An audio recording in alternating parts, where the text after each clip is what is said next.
আজকে আমি আপনাকে একটি গল্প বলতে চাই। এক সময় একটি রাজা তার রাজ্যে একজন শ্রমিককে বলল কি একটি চেন বানাতে, বড় চেন বানাতে।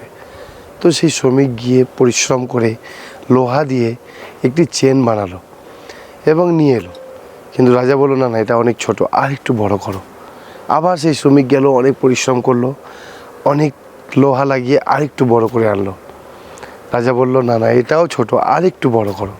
আবার সে নিয়ে গেল, গিয়ে আবার কিছুদিন কাজ করার পরে, পরিশ্রম করার পরে সেই চেনটি বানিয়ে নিয়ে আসলো। এবং রাজা বলল হ্যাঁ, এবার ঠিক আছে। এবং রাজা বলল সৈন্যদেরকে, আসো এই চেন দিয়ে এই ব্যক্তিকে বেঁধে দাও। এই গল্পটি আমি এই জন্য বলতে চাই আপনাদেরকে, আজকে আমরাও আমাদের জীবনে এমন কিছু তৈরি করি যেগুলি আমাদেরকেই বেঁধে দেয়। শয়তান এমন এমন জিনিস আমাদের জীবনে এনে দিয়েছে যেগুলি আমরা নিজেরা সৃষ্টি করি এবং আমরা তাতে বেশি বেঁধে পড়ি এবং আমাদেরকে সেই শিকল দিয়ে বাঁধার মতো হয়ে যায়, যার ফলে আমরা ঈশ্বরের কাছে আর যেতে পারি না। ঈশ্বর আপনাদের সকলকে আশীর্বাদ করুন।